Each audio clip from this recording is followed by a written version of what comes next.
inviting you.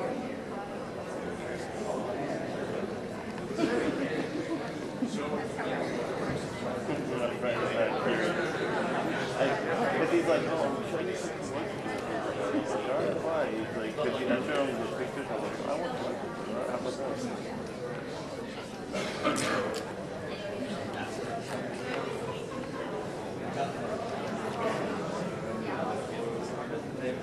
No, I saw that my gun was working.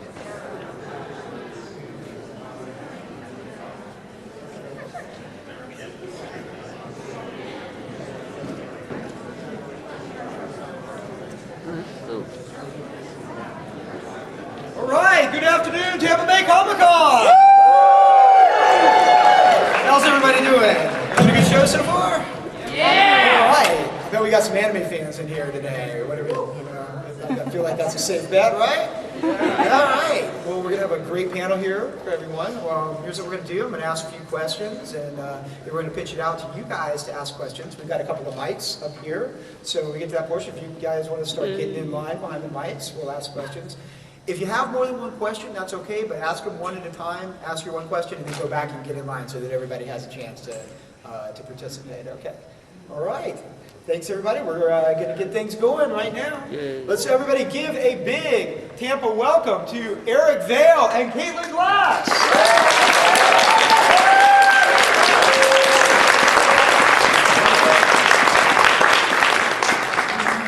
Cool. Welcome.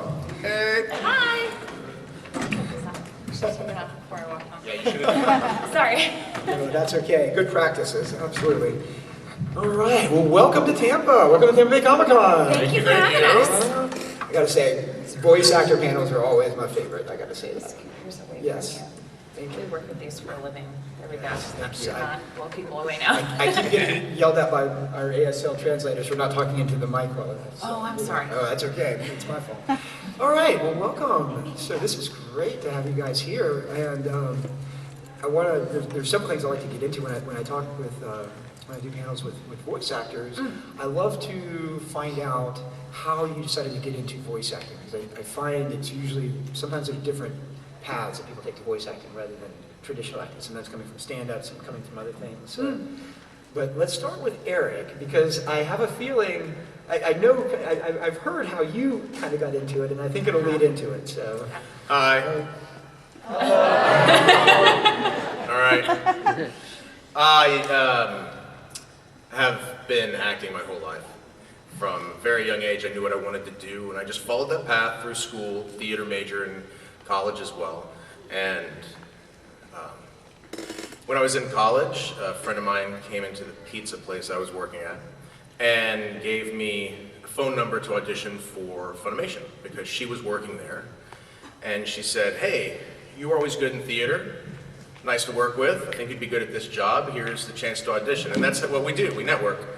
And we talk to people, and meet people, go to parties, meet new friends. And you know, if you develop a good enough relationship, somebody's going to remember you and give you an opportunity. And that's kind of how that happened. And then I auditioned a few times and booked drunks. And Drunks. I thought you said drunks. I mean, that always helps with the audition, right? I mean, I'm usually drunk, so no, no, I'm not usually drunk. Well, what time is it? Yeah, it's not yet, indeed. So yeah, that was my path. And that's, I mean, that's kind of amazing to land a role like that. That was your first gig, was Trunks? It was. I mean, that's I guess kind of unusual that would be the first thing that you book. But you know, like my dad always still says, the harder you work, the luckier you get, and it's basically about being prepared. So if you've been in acting classes your whole life, when an opportunity is presented to you, you're prepared to do the best work possible. Yeah, gotcha. And so at that point, so you went and started working with Funimation at that point, right? Yeah, started working with Funimation then, and I don't know, a few years into it, I was also directing, and then this woman shows up. This girl, this little college girl, So I have a similar path to Eric's, but it also involves Eric. I was a theater major in college, planning to pursue acting as a profession, and with 1 semester left, I took a tour of Funimation given to me by the guy who's now our head of sound engineering. But at the time, he'd only been there maybe 6 months, if that. He took me on a tour, and we went into the studio where Eric was directing. At the time, he did not have any actors in there. I don't even think he really looked up, because I learned this later. We're so used to tours coming through, we're like, yeah, hey, and we just kind of keep doing our job. But so he throws out some questions, who are you, what do you do? And I said, well, I'm a theater major. And he goes, really? And now I have his attention. And so he kind of flips through some pages in the script, and he goes, get in the booth. And I'm like, all right. I honestly thought this was part of the tour. Like, this is what they do. They like, get in the booth, here's what it looks like, put on some headphones. He's like, you're gonna hear these beeps, and after the beeps, say this line. I'm like, okay. I did it, maybe you had me say it twice, if that. No. When I came out, he goes, great, give your number to Tara down the hall and you can work here. And I was like, excuse me, what? And then I remember I kept trying to get him my headshot and resume, because I was a prepared actor and I had them in my car. He's like, we don't need that, it's just to give Tara your number. And like 4 days later, I was there recording on the first episode of Case Closed. So I fully second what Eric said about it is about being prepared. Right place, right time, who you know, all of that is true, who you know, but so I knew Nathaniel and he got me in the building, but my talent kept me there, my preparation kept me there. And that was in 2004, January of 2004, and here we are. That's a good point. So it's not the old saying, you know, it's not what you know, it's who you know, it's both what you know and who you know, right? Yeah. Let me ask you this, Eric. What was it you saw in Caitlin's voice, or heard in Caitlin's voice? I needed an actor to fill a role. For sure. Period. End of story. But that actually is true. I mean, it's again the being prepared thing. What I saw in Caitlin is an actor. That's it. Like, and look, to be completely honest, at the time there weren't actors coming up to Funimation. Yeah. There weren't even really like fans coming up to Funimation. No. It was this company that wasn't even 10 years old. Yeah. Was this, early 2000s probably? Or? 2004. They started 1995, 1997? Yeah, something like that. And I started there in 2000. And there were like a lot of people, I mean, it was such a new thing at the time, nobody really knew how to bring in people. Now in Dallas, it's an acting mecca. You can throw a rock and hit an actual trained actor. But at the time, you were not, it was not actors coming into the studio to audition. It was my friend who's in a band. Well, you know, and every once in a while, somebody would have some talent. So when an actor walks in and is like, I'm a theater major, it's like, get to work now, please. We need as many real actors as we can. I think also at the time, Funimation was expanding their repertoire to shows outside of the Dragon Ball universe. That's true.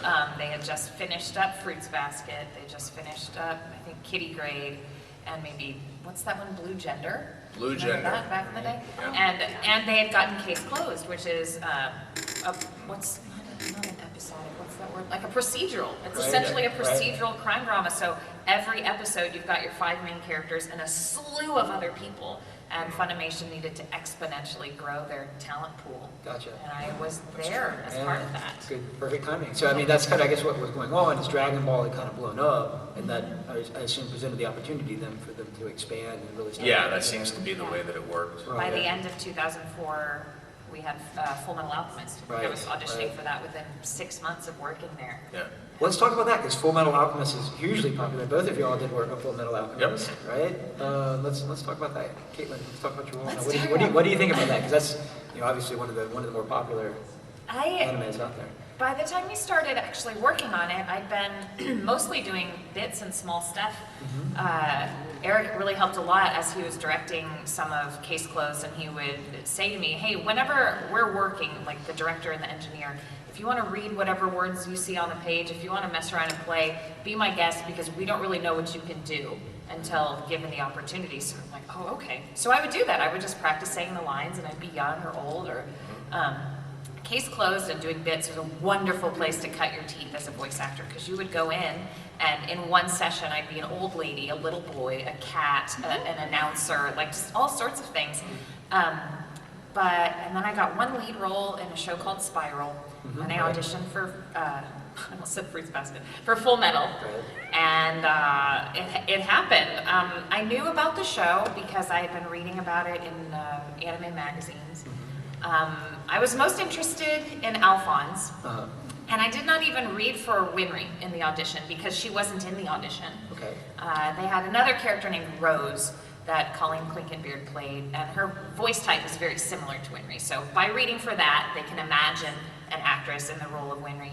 And I also read for Lust. I read for a number of characters, but in the end, Winry was the winner. And that's that. Yeah. I have no memory Oh, really? of Fullmetal Alchemist. Well, okay, so when you're up at the studio, like Kaylin was saying, you're going to be potentially voicing a few different characters during the hours that you're up there. And Fullmetal Alchemist, my character there's not a lot of screen time. He's just sort of shows up, destroys things, and bails. And so I would do that. I would show up, voice, and leave. And then go into the next booth and do the next thing. So my time on the first Fullmetal doesn't register in my head very well. You know, it was just sort of so quick. I have a little bit more of a memory of, you know, doing Brotherhood because my character in that one finally had a big arc and turned into kind of, I make fun of it, Kimberly's sort of Murder, She Wrote in Brotherhood. He's just solving mysteries with a white hat on. You were also editing too, right? Or yeah, you were doing the editing for Fullmetal or no? No. Yeah. Did you adapt scripts? I did not write on Fullmetal. I was a head writer at Funimation as well for about 10 years and did a ton of shows, but Fullmetal wasn't one of them. Gotcha. Yeah. Let me ask you about that, because I often get panels with voice actors, but it's rare that I get people that do ADR directing and writing. Let's talk about that a little bit. I'd like to get into that a little bit. How does that work? How does that process work, right? How is it different from dubbing, or is it the same? Explain that a little bit. The writing process or the directing process? Both writing and directing, right? How does that work? Well, the writing, I'm pretty sure I have PTSD from it. It was so hard and time consuming, and Caitlin's written as well. Right. So yeah, she can attest to that. Right, yeah. But it's a very, I mean, it's a streamlined sort of process where you get a Japanese video for the show, a translation, and then somebody time codes all the moments that need to be voiced. So the time code for every grunt, every line, every moment that you're going to need an actor to do anything. And then you'll have a writer who moves the translation into the script and then, you know, molds the translation so that it fits to the animation that exists and sounds like natural English, since that's the job of the localization of this. So it's incredibly detailed work. You're dealing in minutia and small moments, and it takes a lot of time. So I was writing at home and finding that I would spend, you know, 10, 12, 14 hours a day writing scripts and not see my family, who was in the next room. It's really hard. It's difficult. Yeah. So, Caitlin, you're in this. You also started doing this. Why in the world would you do that? I took up writing, and I did not write for Funimation. I did some writing for Bang Zoom, a company out in Los Angeles, because at the time I needed the money. Yeah. That's honestly what it was. And I was directing. I started writing just in 2015, so I'd been in the industry for a long time. And I did it honestly because they approached me. Yeah. And I thought, well, that's interesting. Why on earth would you be asking me to do this? And they said, we have a show and we just think that you would be really great at adapting it. They thought, I guess, the type of actor I am or the shows that I've directed. And that show was Love Live School Idol Project. And I was flattered. And I'm like, yeah, I'll give this a shot. Absolutely fell in love with that show, that universe. I later went on to direct the next series and the movie that goes with it when Funimation acquired them. But it was hard. I would direct all day because I was at that point a full-time director, so 40 hours a week. And then I would sit down to write, typically once my husband had gone to bed, because as Eric mentioned, you could just not see your family. So I made it a point to spend time with him, and then he went to bed, and I would write from probably midnight to 3 in the morning every day. So I didn't keep up with the writing for very long.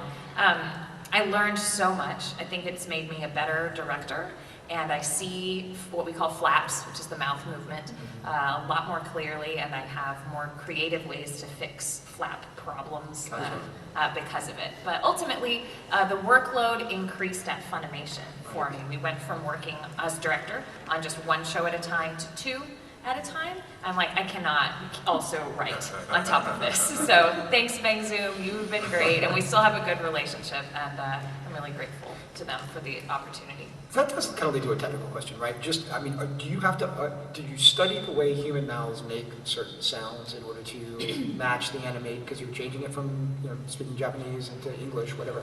Or does it not matter that much with animation? Is it, how does, you know, how do you do that, right? I don't, you know?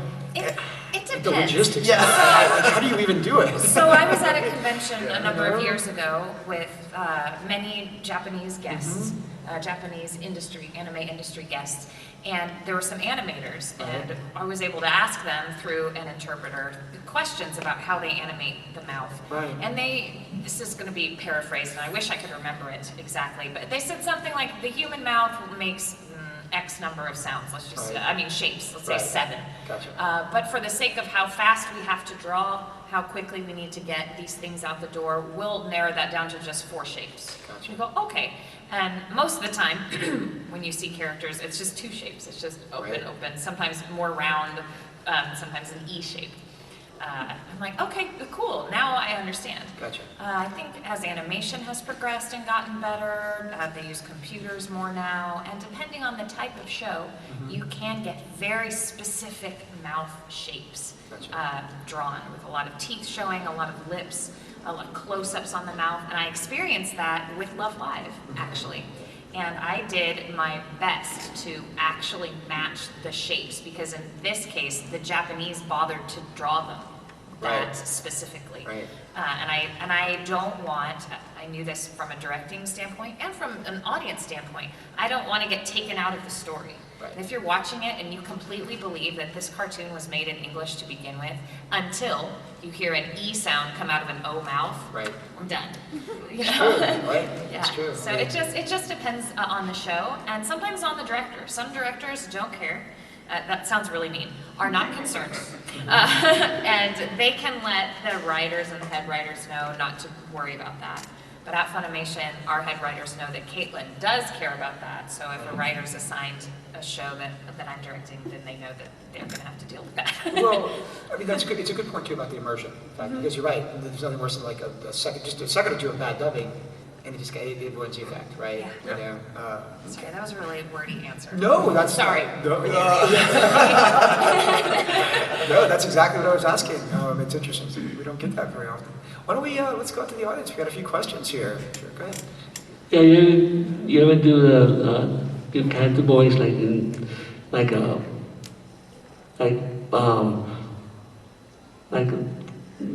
bad, like, you know, like maybe a prank or something like that. Pranks and Pranks. bloopers and stuff? Yeah, like outtakes. Like if you go like to Australia home and say, say on that day yes or something. I mean, you know, we do prank each other. I like to do that. I would say the pranks are less about like something on mic and more like, if I know, like say Ian Sinclair, we know who Ian Sinclair is? Yes. Yeah. Say Ian Sinclair is going to be the actor in the booth right after me. So I'll know to fart in the room and close the door. So that when Ian goes in there, Yeah, lovely. it sucks. One of my favorite pranks, and this is totally off subject, but it has to do with Ian. One of my favorite pranks that I've ever pulled on Ian, which by the way, he has it coming, is we were at a convention like this. We had a panel room that was this size, and it was about at 80% capacity. And I was doing a panel, and Ian was coming in right after me to do a panel with Jason Douglas, and they weren't going to clear the room. They're just going to let everybody stay there, which is fine. But I knew that, and so at the end of my panel, I told everyone in the room, hey, for all of your questions at the next panel for Ian Sinclair, only ask him about his beard. And so for 30 minutes of an hour-long panel, it was just, how long have you been growing your beard? What product do you use in your beard? And nobody was asking Jason anything. Oh no, Jason! And Jason's like, what's going He's on? a very accomplished screen actor and stuff. Oh yeah, Jason's awesome. And then about 30 minutes into it, Ian looks at the audience and goes, did Eric make you do this? So yeah, we do mess with each other. It's harder to do it in the booth sometimes, especially now, because everything's moving so quickly, so a lot of times you're just kind of in and out. And of course, now we're all at home. What about you, Caitlin? Yeah, we can go there. What about you, real quick, on the pranks? I'm really not not. much of a I'm not a prankster. I don't have siblings, and my family's small, so I didn't get into pranking people, and I didn't really get pranked. So I'm not accomplished. Oh, you will. Oh, great. Let's go here. This question's for Eric. If you think Sanji ever got the invisible fruit, A, how effective do you think he'd be with it? Because he'd have nosebleeds everywhere, and how long do you think it'd be before he actually died from losing too much blood? He'd die in about 10 seconds. And he would not be very effective with it at all. That guy's got no chill. And none whatsoever. Oh, hey, there's a Sanji cosplayer. Yay. Yes, Stand and be recognized. Yeah, stand up, stand up. Yay. Show everyone. Show everyone. Also, she's a bad friend. She's constantly making Sammy carry all of her things, and it's unfair to do to Sammy.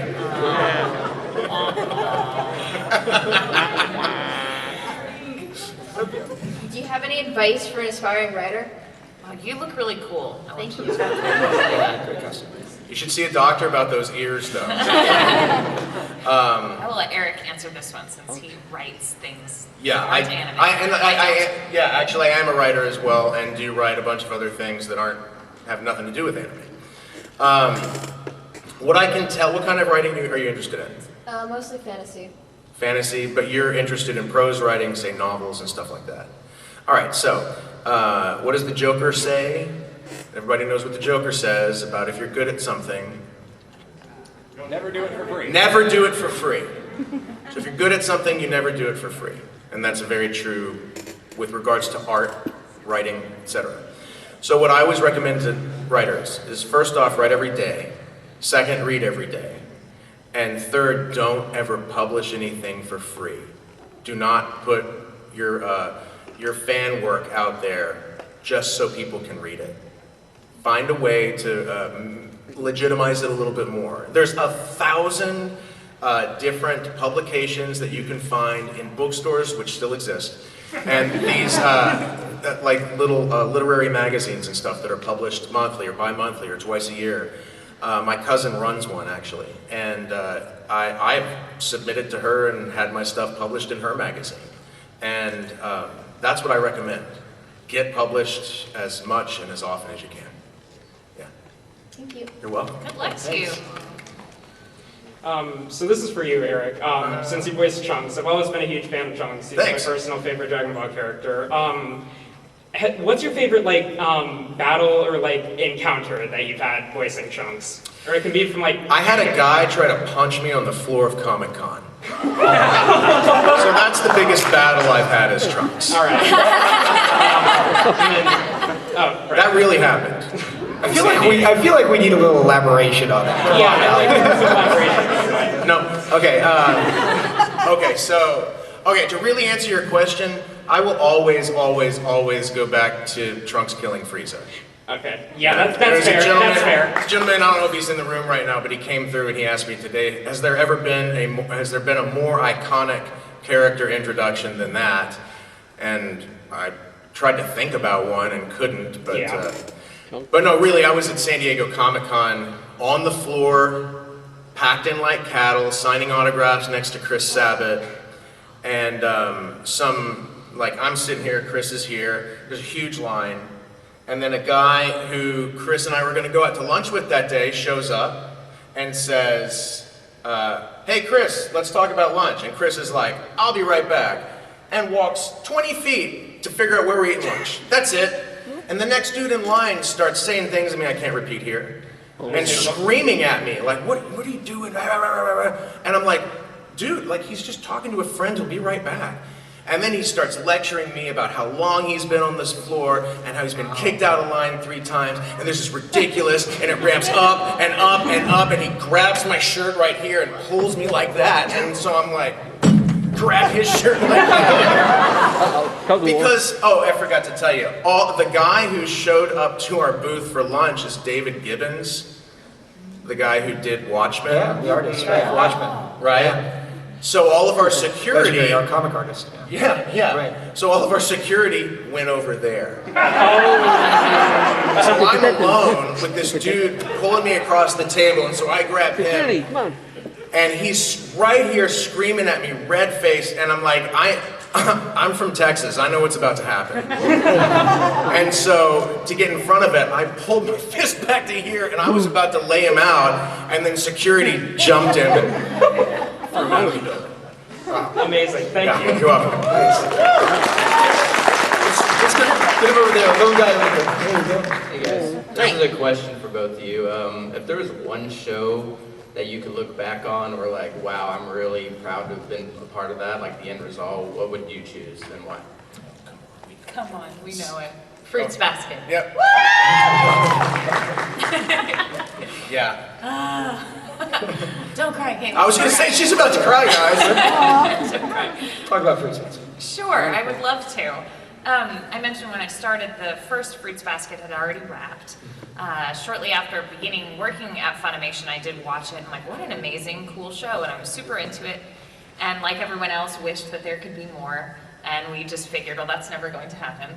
And then suddenly it did happen. And when I found out there would be more, it was the same time all the fans did. It was through an article published online. I'm like, well, that's cool.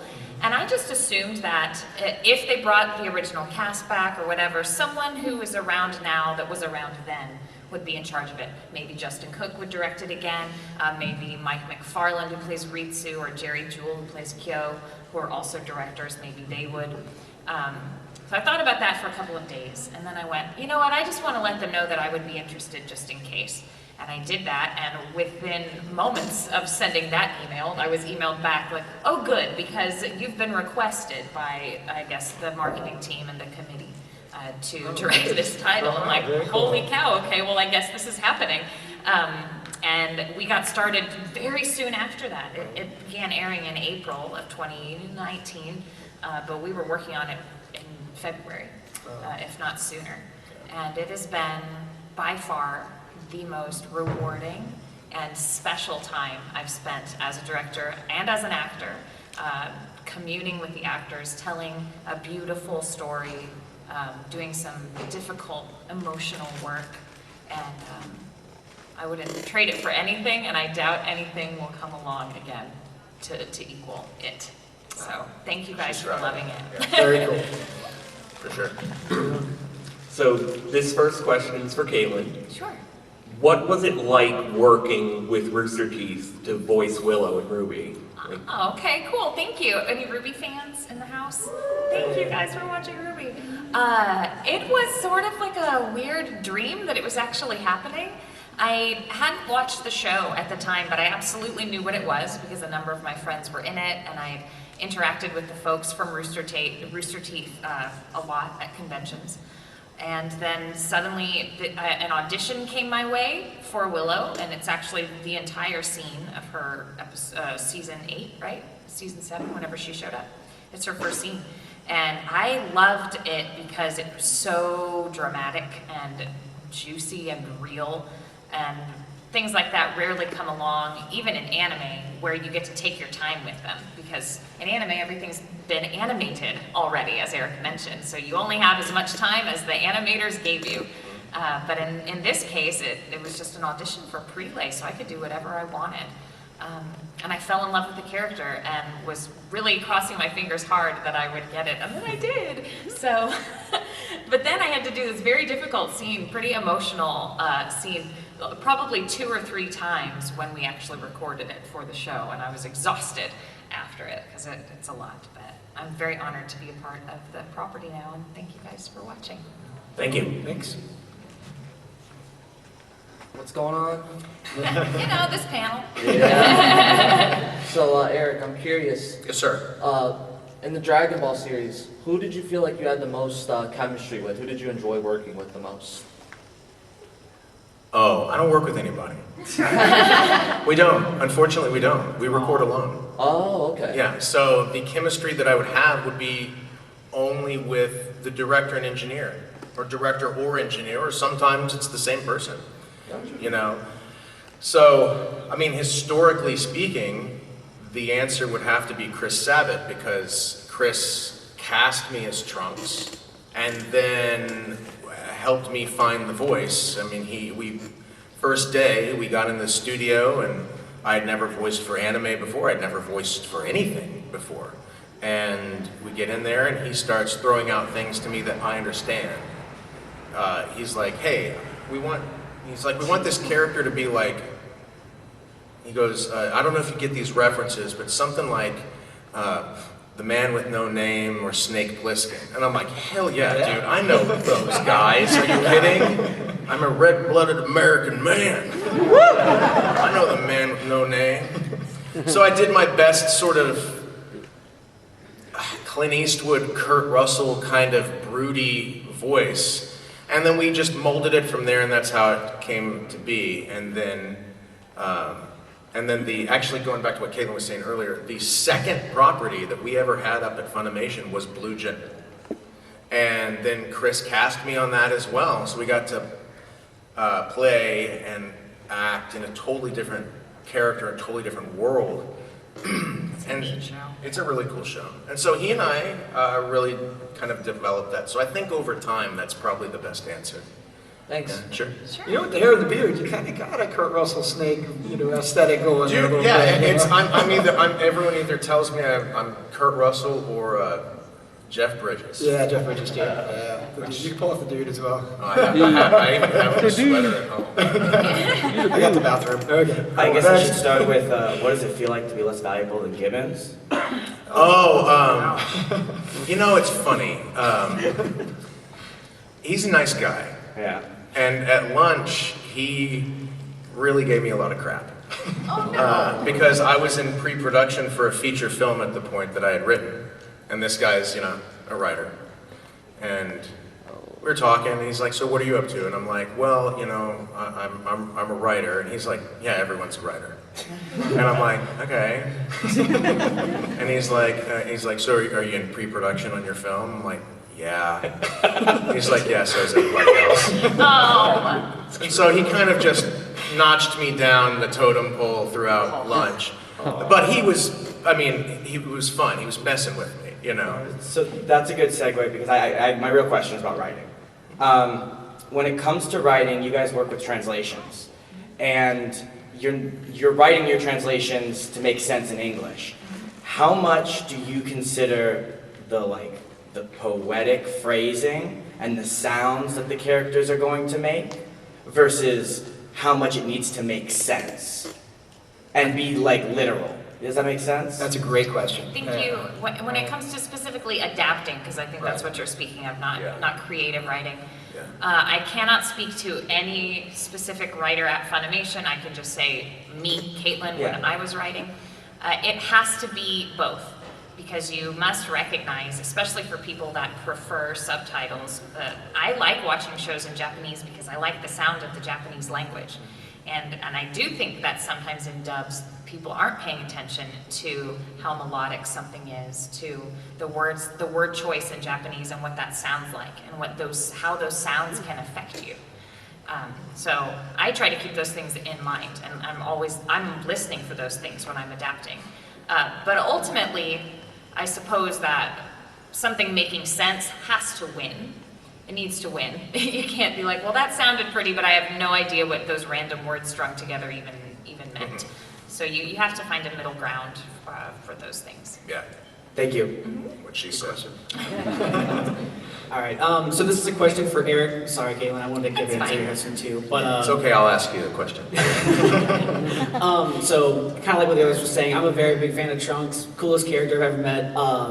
If you had one line that you could actually like perform right now, just one line that you can remember from what he said, what would it be? If you can. Father, no! that's a pretty common one because Vegeta was kind of a... Sorry, I'm being Darth Vader. I'm your father. All right, thank you. Yeah, thanks, man. All right, my question is for Eric. Yes. So me and my brother have been a fan of Dragon Ball Z for as long as we can remember, and we wanted to know if we could get a For the Future from Trunks. For the future! All right, so I have a question for both. Future. Sorry. All right, so I have a question for both of you. Great. All right, so I might be getting a career in voice acting, and I wanted to know, like, if you have any wisdom or advice as a professional voice actor and voice actress. Do anything else. This is a nightmare. I hate it. Let me out. I'm kidding. Okay. All right. Yeah. Wow.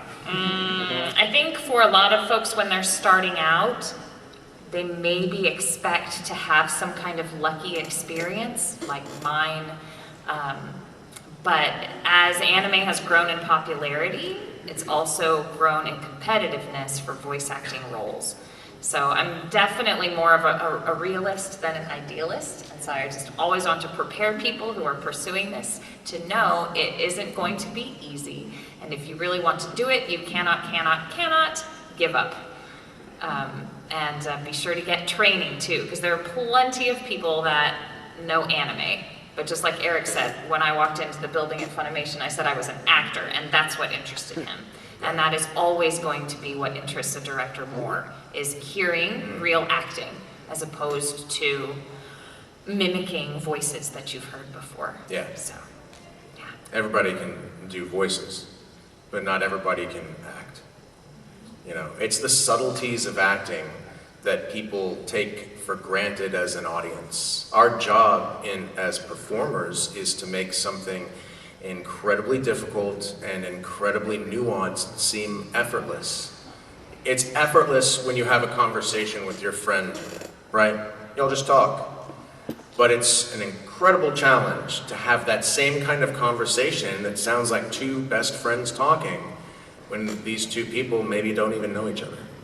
That's acting. And don't get to hear one another while they are recording. Yeah, exactly. That's true. Just a quick follow-up on that, because that's kind of a good point you were making there. There's got to have been this change in people wanting to become voice actors specifically versus maybe 20, 25 years ago when it's more traditional actors that maybe you end up with a voice acting gig and you like it, you stick with it or whatever. But yes, because now it's so popular, there's got to be a big difference there, I would think. And does that make you, is that more challenging when you're looking to hire someone now to find real actors that are doing this rather than people that are just going into it to be voice actors to start with, right? Do you know what I'm saying? Yes. I don't have to deal with that. He's not a director. Because I'm not a director. Not a director, so no.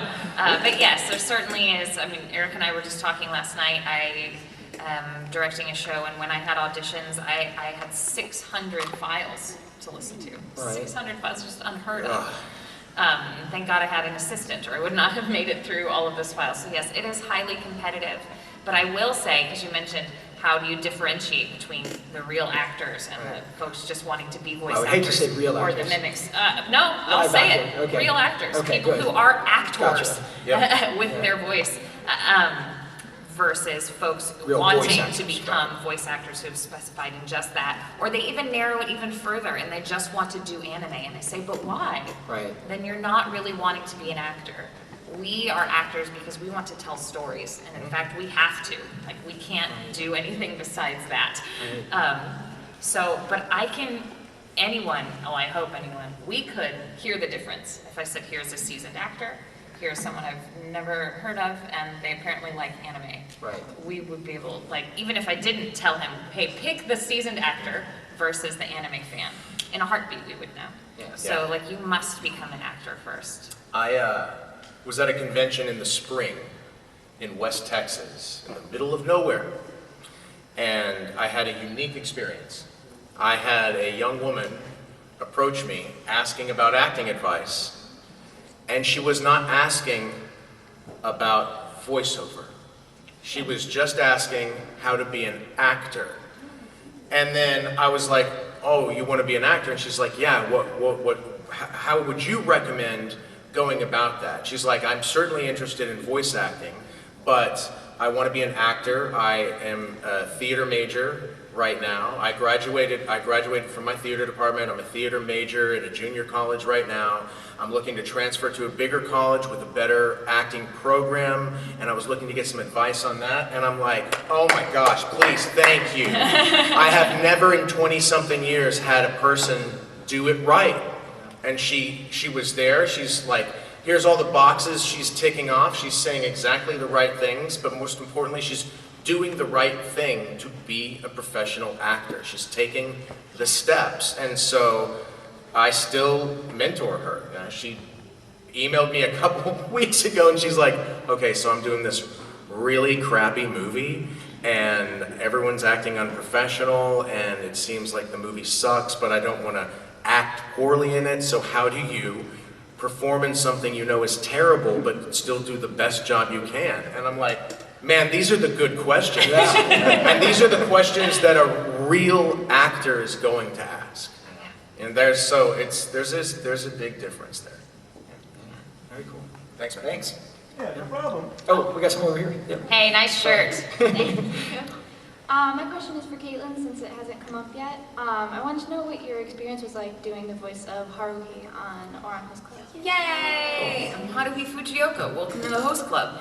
I loved it. Probably not until Fruits Basket came along, although they're very different shows.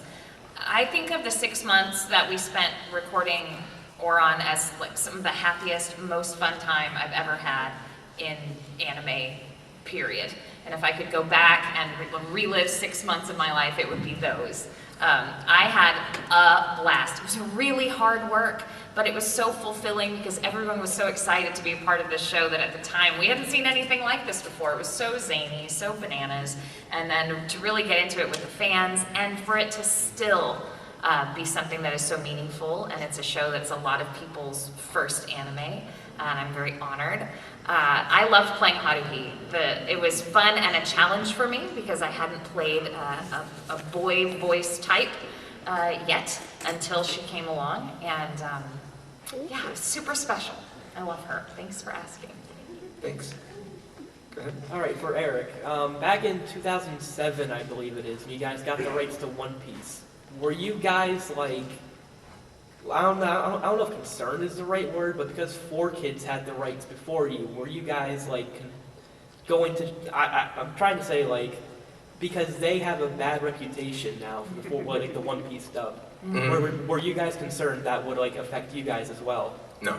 No, okay, good. Not at all. Because No, because you do awesome on it. Thank you. yeah, because I mean, thanks, man. I wasn't. I mean, I started with One Piece right out of the gate. I was head writer on One Piece before I was ever cast on the show, and so because Funimation picked up the show season 3, I had to go back and watch seasons 1 and 2 so I knew what was going on, because it's not an easy show to just jump into the middle of, you know. So, and I was aware of really just the flack that the Sanji voice actor was getting for that characterization, and I didn't really take that much into consideration. My job was just to make it as fun as I could write it for this audience. And luckily there's so much creativity in One Piece that it doesn't require a ton of work on the writer's part to make it zany and wacky. It's done. You're just more like tightening the screws. And then when I came on as Sanji, then I did have a little bit of concern. Like I knew that people, of all the characters on that show, they were going to be listening for that voice more to make sure that it was what they wanted. And nobody really got mad, so I guess we did okay. I say you did. Thanks. Hi, my name is Tamara Austin. First off, thank you all for being here and for the amazing acting advice as well. I'm a SAG actor. Right. Been doing this for 17 years. Right on. Way to go. I'm with Luba Rockland, so Right on. I'm making that transition. But what I wanted to ask was, what auditions have stood out to you all on the other side for their process, especially for somebody in that transition period? Because I've done a lot of film and TV, but I'm looking more into talk to my manager. I've been wanting to do, obviously, voiceover, but what would you advise? Like, what have you all noticed on that end for what has stood out the most in differences, or what memorable experiences have you all seen? No, that's a long-winded answer. No, that's great. That's such a cool question. From this side of the table? Yeah, from the in directing. voice- Actually, as you know, as voiceover actors, but also as a director as well, like what auditions have really stood out to you that you've noticed and remembered that have made a difference in the casting process? Sure. To me, the auditions that always stand out are those where the actors are unafraid to be vulnerable, which is something that we learn about as actors, and to have easy access to that vulnerability. And so for an actor to be willing to have to record this thing in their closet at home and just send it out into the ether, it's very simple, and I know this from experience, to just kind of check out and not go there, because you've got 40 other auditions to do and you don't feel like crying today, or whatever. So if there's a line that calls for some kind of deeper vulnerability, for an actor to not just gloss over it and throw away that opportunity to connect, because that's what I'm looking for. There are plenty of people who've got voices and can talk. Can I connect with them? Yeah. So those are the ones to me that always stand out. And you can tell when an actor has taken their time fully examining the copy.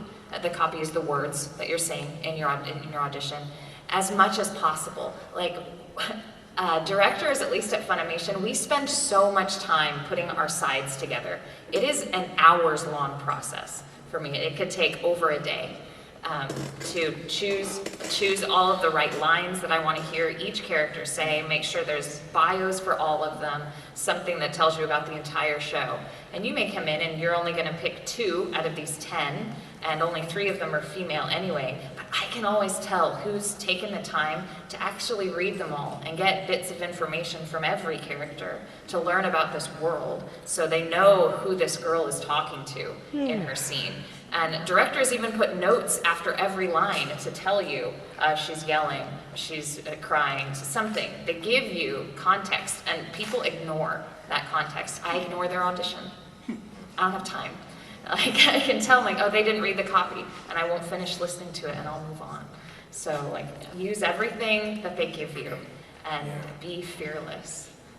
Thank you. I will say that in casting anything, the thing that I always look for is the thing I wasn't expecting. I want an actor to do the thing that I do when I'm auditioning, which is bring something that's not on the page to the character. Something new, something fresh. And most of the time, it sucks. Like, that's the thing, like, at least when I'm acting, that's how I approach my auditions too, because of what I've seen as a director. I try to do something that is unexpected for the role, but the dance you have to do is make sure you're not trying to second guess what you think the director is wanting or what the producer is wanting. It's that weird line you don't want to cross. So I just try to, as an actor, I try to do something different, come at it from another angle, because I know you're going to get, if this character has these sides and it says that he's like this, that the director's going to get 20 reads that sound like that, and if I can give the one read that sounds just different enough, but still with the tone that they're asking for, that's what I'll do. That's my recommendation.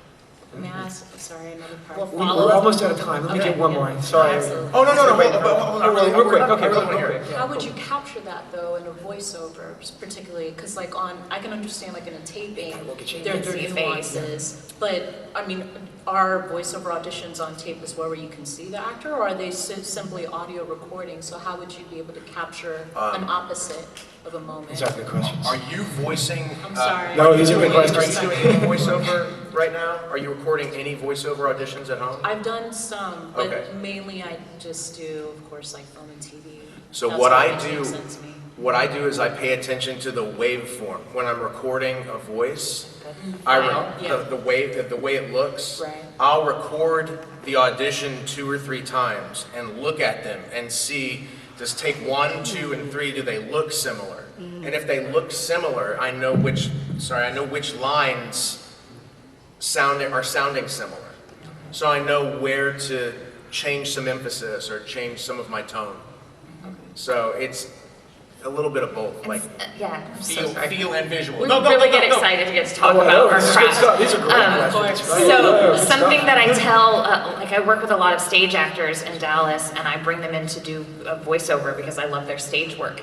And they've maybe done commercial, but not anime or not like storytelling like we do. So I'm like, please forget that this is here, and perform as if you were on stage. You only need to remember that it's here so that your mouth is talking towards it, so we capture you well, but it's not a thing that's meant to amplify you the way it's doing right now, the microphone, I mean.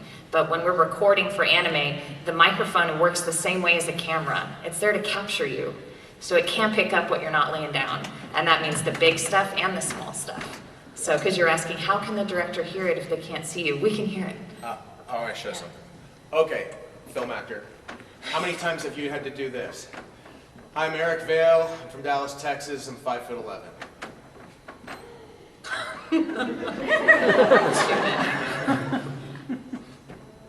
Right? Too many. Do you do that all the time?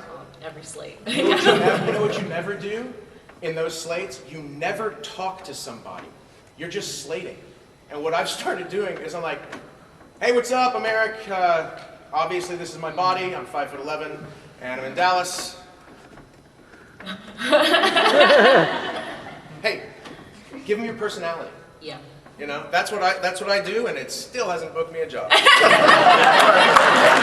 are way over, but I promise one last question, but let's do it real fast, okay? Great. Yeah, one last quick one. So my second question tonight will be for Eric. I have a friend on Discord. I was wondering if they wanted to ask anything in my place. As Phoenix Wright, what has been your favorite case in Ace Attorney? I can't really remember that. Sorry, man. Hey, it's all right. I work so fast, it doesn't stick. Well, listen, guys, we're way over time. I hate to do it, but listen, you guys come back to their booth. Yes, come ask us at our table. Yes, We'd love please, to see go to you. the table, go check them out, talk with them. They would love to answer your questions there. Oh, no, y'all keep going. Okay, cool. Yeah, no, we're done. Okay, something's cool. Thank you all so much. Another question or just one? You want to come over here? Go over here. Yep. Thank you all so much. We appreciate it. Let's give a big This has been round great. of Thank applause you. to Eric Vale.